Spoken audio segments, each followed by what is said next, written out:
Well, for a start, the only time that I've come back to the UK is proven that there was no way to win this through the courts. Did Prince Harry really return to the UK only to find nobody? Reports claim no royal aides, no family, not even the usual press crowd showed up. What's really going on behind those palace walls?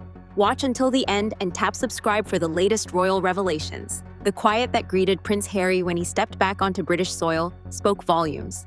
For someone once celebrated as the lively, approachable royal, the emptiness around his return felt almost surreal. No photographers racing for a picture. No eager fans pressing against barriers. No official cars waiting by the curb. It was as if the country itself had exhaled and decided to look away. That absence of noise didn't just happen by chance. It marked a turning point in a long and complicated story. Years ago, the very idea of a silent welcome for Harry would have seemed impossible. He was the prince who made people smile simply by showing up. Crowds cheered when he walked through city streets. Soldiers saluted him not just out of duty, but out of respect for the time he spent serving alongside them.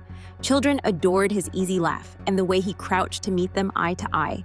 That charm once bridged the gap between royalty and ordinary life, making him the modern, relatable figure so many hoped the monarchy could become. Yet as he walked alone this time, that warm connection felt like a memory from another era. The path from beloved prince to distant figure didn't unfold overnight.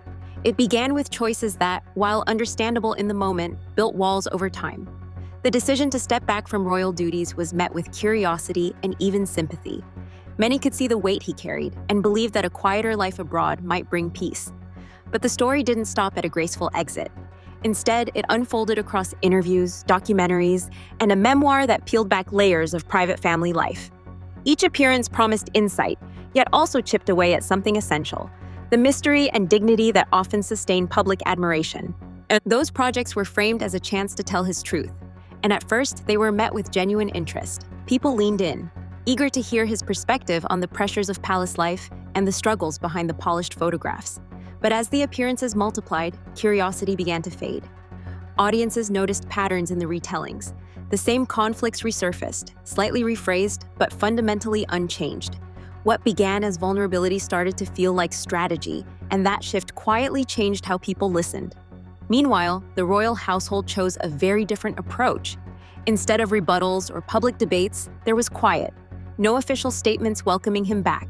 No last-minute palace meetings. No comment from senior family members. What might appear as passivity from the outside was, in fact, a practiced response. For generations, the monarchy has survived storms of criticism by letting the noise pass and the public move on. Silence for them is not absence, it is strength. And in this case, it left Harry's words hanging in the air without an echo to push against. As the palace stood still, public feeling shifted. The early wave of compassion began to ebb, replaced first by fatigue and then by indifference. Viewers who once streamed every interview started to skim headlines instead. Conversations that once filled dinner tables turned to other topics. Even media outlets that had profited from covering every royal twist began to cover his appearances with less urgency, some even hinting at boredom. Indifference is quiet, but it is powerful. It signals not anger but distance, a decision to move on. The difficulty of keeping attention in today's fast-moving world only added to the challenge. In an age when stories appear and fade within hours, repeating the same themes makes them feel old quickly. New projects that revisited familiar grievances struggled to stand out. Each fresh release seemed to circle back to the institution he had left, making it harder to present a truly new chapter. The more he tried to redefine his identity, the more his words seemed tethered to the crown he wanted to escape. This contrast became sharper as the rest of the royal family pressed forward with their own duties. King Charles focused on the steady rhythm of engagements. William and Catherine quietly expanded their roles, emphasizing service and stability. Without fanfare, they reinforced a tradition that has long valued endurance over spectacle. Their consistency underscored a simple truth: the monarchy doesn't rely on any one individual's approval to endure. It survives because it knows when to stay silent and let time do the work. That silence carried an emotional weight of its own. For Harry, the absence of a welcome might have felt heavier than open criticism. A cold shoulder is not a door slammed in anger. It is a door that no longer opens. For someone who once drew energy from public connection, realizing that the audience has moved on can be disorienting. It is not a single dramatic break, but a slow, almost invisible drift until one day the room feels empty. the personal challenge runs deeper than public headlines. Leaving the royal role was supposed to offer freedom, a chance to build something entirely new. California represented space to grow without the constant lens of tradition. But each attempt to start fresh, whether through media ventures or advocacy projects, somehow looped back to the very world he left. Interviews circled around royal life, deals were framed by his title. Even when the projects weren't about the monarchy, the public conversation inevitably was. Escaping a shadow that large is no easy task, especially when name recognition itself is built on the royal past. Beyond Harry's individual story, there is a larger reflection about fame itself. In modern culture, attention is both currency and quicksand. The more someone shares, the more the audience expects, yet the faster interest fades. Overexposure can turn sympathy into skepticism, and finally into disinterest. Stories that once felt brave can, with enough retelling, feel rehearsed. It's a cycle that plays out far beyond royalty, but Harry's journey has made it unusually visible. This dynamic also raises a quieter question about trust. When personal struggles become public narratives, and those narratives become the foundation for global media projects, the line between sharing and selling can blur. Listeners may begin to wonder where sincerity ends and production begins. That question isn't unique to Harry, but it has shaped how his words are received.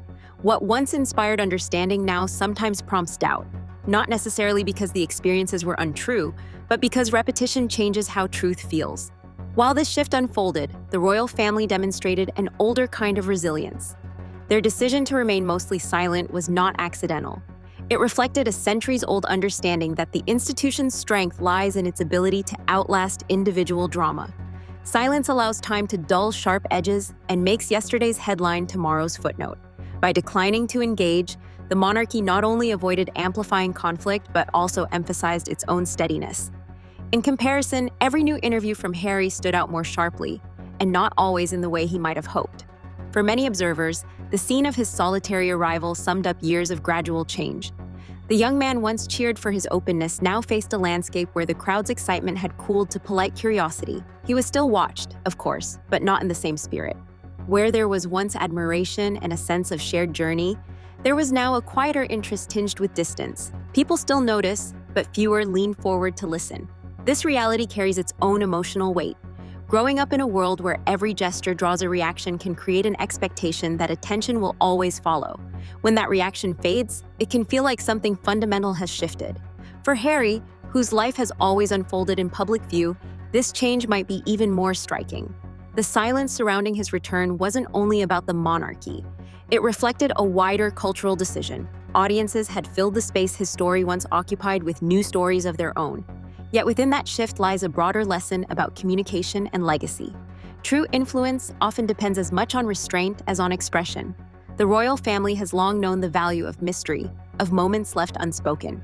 In a world that rewards constant updates, choosing silence can feel counterintuitive, but it can also preserve credibility and depth.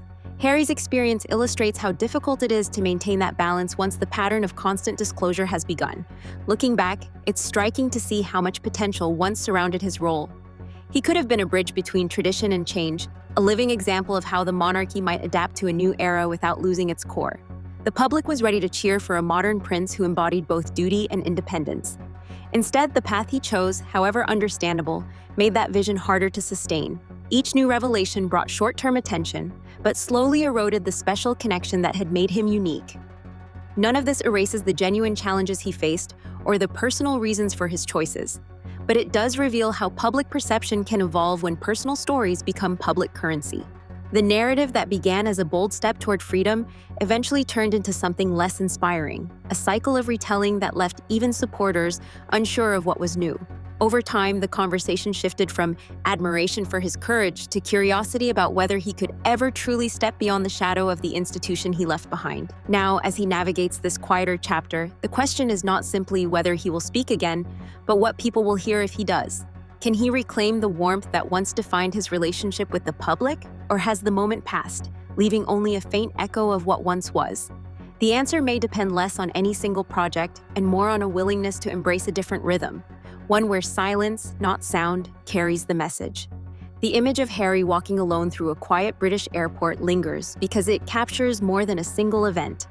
It symbolizes a broader transition, from celebrated figure to someone the country watches with measured distance. It also invites reflection on what endures when attention fades. In the end, influence is not measured by the number of headlines, but by the depth of connection that remains when the cameras turn away. Perhaps that is the most striking part of this story. The greatest challenge he faces may not be criticism or controversy, but something more elusive: the possibility of being forgotten in the very world that once couldn't stop watching. Silence, after all, is not just the absence of noise. It is a statement, and in this case, it may be the loudest one of all. What do you think this quiet reception really means? Is it a sign of lasting change in how the public relates to royalty, or simply a pause before a new chapter? Share your thoughts below, and if you're curious about how the monarchy continues to evolve behind the scenes, there's another video waiting that dives even deeper into that ongoing story.